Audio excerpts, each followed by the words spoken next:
Thanks, Mandy. Great introduction.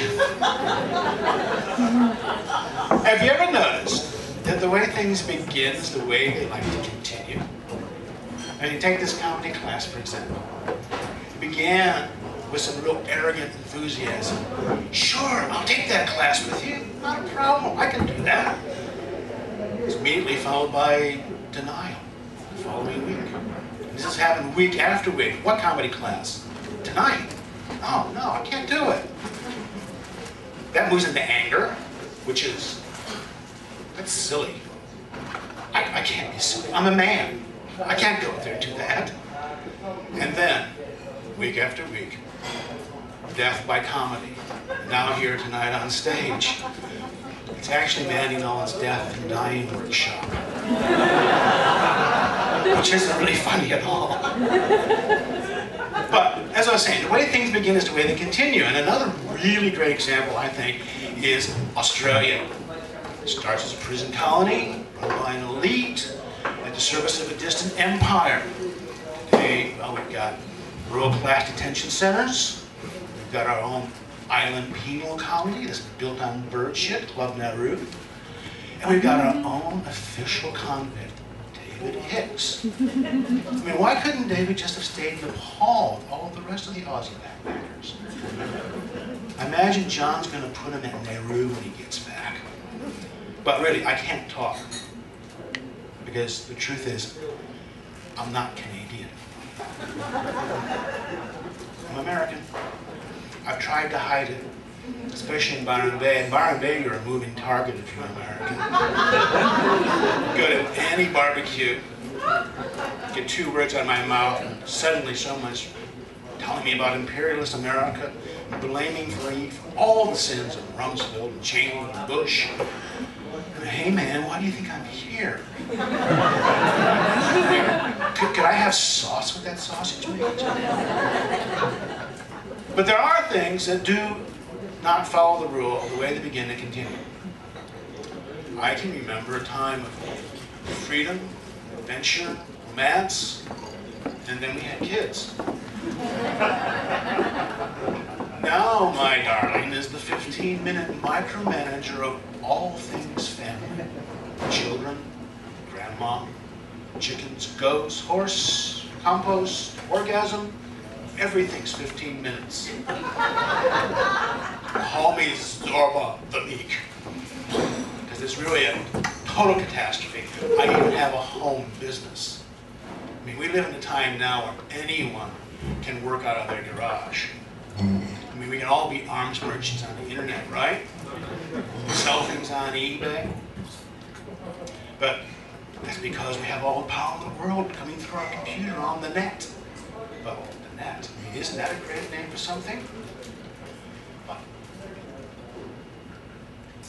this is the part I've been waiting for. This is the part of my act I've really been anticipating. That's why I can't remember the next few words.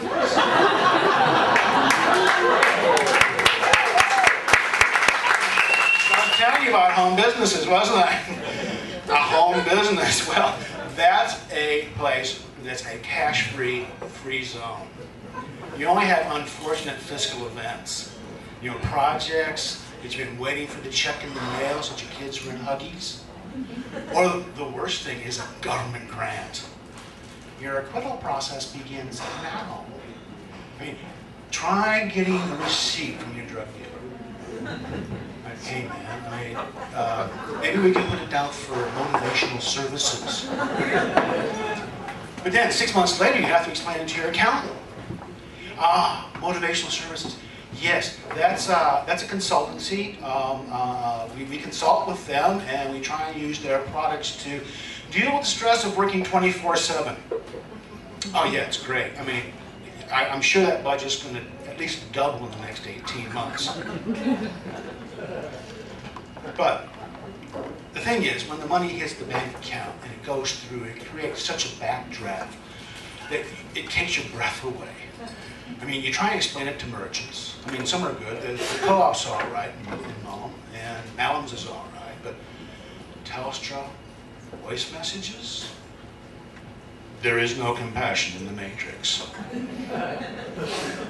I mean, yes, check's in the mail. Yes, computer, the check is coming. The money's coming, Hal. It's all right. We'll get it to you. But really, the thing about home businesses is that it can make you or break you. And usually both things at the same time. I mean, and then there's GST. I don't want to talk about GST. And we have friends who actually outsource their own home business to India just so they can work on the GST. But I think the whole thing is I'm just really over modern life. Postmodern life, or maybe it's pre-apocalyptic era now. But, I mean, take remote controls. Please, take them. Everything wants to be controlled by remote controls now. I mean, TVs, stereos, air conditioners, bombs, everything wants to be remote controlled. I hate them. I mean, we got 5 or 6 at our house, and that doesn't count the ones in the bedroom. That's just for the home entertainment center, or as I like to call it, the home entrainment center. The kids, they control the controls, but they never know where they are, which is why I suppose we call them remote. My daughter, she's come up with a theory. She says that the tooth fairies have diversified and are now collecting remote controls as well as teeth. And that perhaps if we just left a gold coin by the TV every night, that by morning they'd be finished playing with them and the remotes would be back. I've always been skeptical at first. I mean, this is the same girl who's trying to save money to buy an iPod, right? But she could be correct. I mean, just yesterday, I found a remote control in the sock drawer. It was hanging out with 6 socks, all makeless. And the remote control was explaining to them about the Dr. Phil show and Oprah. I thought this was pretty weird. But the socks were into it. And you're actually talking about trying to get into Big Brother together. But regardless of that, I'm out of here. Good night.